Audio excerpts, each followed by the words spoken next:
ಅಂದರೆ ಪ್ರೈವೇಟ್ ಪ್ರಾಪರ್ಟಿಲಿ ಏನು ಕ್ವೆಶನ್ನೇ ಇಲ್ಲ. ಸರ್ಕಾರ ಕ್ವೆಶನ್ ಮಾಡ್ಕೋತಾ ಇದೆ ಅಷ್ಟೇ ವಿನ ಇದರಲ್ಲಿ ಏನು ಆಂಬಿಗ್ಯೂಟಿ ಇಲ್ಲ. ಈ ಲೆಟರ್ ಹೇಳಿದ್ನಲ್ಲ ನಾನು 72ನೇ ಇಸ್ವಿ ಲೆಟರು ಇದಕ್ಕೆ ಸರ್ಕಾರ ಕ್ವೆಶನ್ ಮಾಡಿಲ್ಲ. ಈಗ ಪ್ರಾಧಿಕಾರ ಮಾಡಿರೋದು ಇದೇ ಮೊದಲನೇ ಸರ್ಕಾರಕ್ಕೆ ಆಕ್ಷೇಪಣೆ ಏನು ಅಂದರೆ ದೇವಸ್ಥಾನಗಳೆಲ್ಲ ಅವ್ರು ತಗೋಬೇಕು ಅಂತ. ಇಲ್ಲಿ ಮೈಸೂರು ಪ್ಯಾಲೇಸ್ ಇದ್ರ ಬ್ಯಾಕ್ಗ್ರೌಂಡ್ ಗೊತ್ತಿರಬೇಕು. ಇದು ನಮ್ಮದು ಕೇಸ್ ನಮ್ಮಂಗೆ ಆಯಿತು, ಸುಪ್ರೀಂ ಕೋರ್ಟ್ನಂಗೂ ನಮ್ಮಂಗೆ ಆಯಿತು.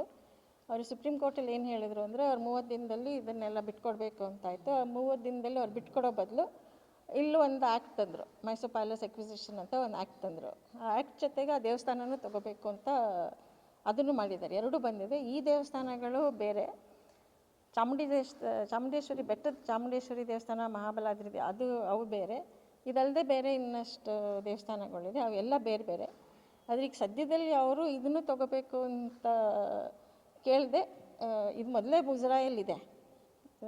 ಈಗ ನಮ್ಮದು ಆ ಕೇಸ್ ಕೂಡ ರಿಟ್ ಅಪೀಲು 2001 ನಮ್ಮ ಹಸ್ಬೆಂಡ್ ಇದ್ದಾಗ ಹಾಕಿರೋ ಕೇಸು ಇನ್ನೂ ಪೆಂಡಿಂಗ್ ಇದೆ.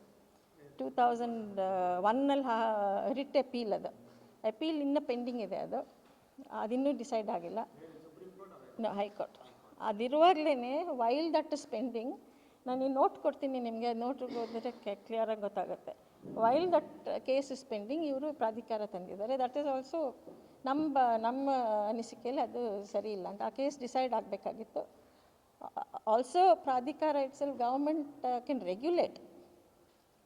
ಕಾನ್ಸ್ಟಿಟ್ಯೂಷನಲ್ಲಿ ಗೌರ್ಮೆಂಟ್ಗಳು ಏನಾದ್ರು ದೇವಸ್ಥಾನದಲ್ಲಿ ಏನಾದ್ರು ಸರಿಯಾಗಿ ನಡೀದೆ ಹೋದರೆ, ಏನಾದ್ರು ಆದರೆ ಅದನ್ನು ರೆಗ್ಯುಲೇಟ್ ಮಾಡ್ಬೋದು, ಬಟ್ ಓನ್ ಮಾಡೋಕ್ಕಾಗಲ್ಲ. Being A secular government, state cannot own religious institutions.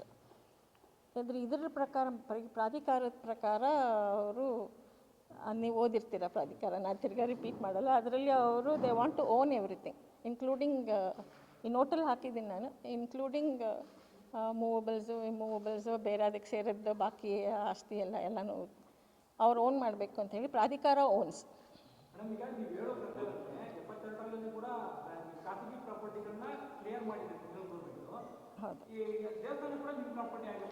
ಹೌದು ಹೌದು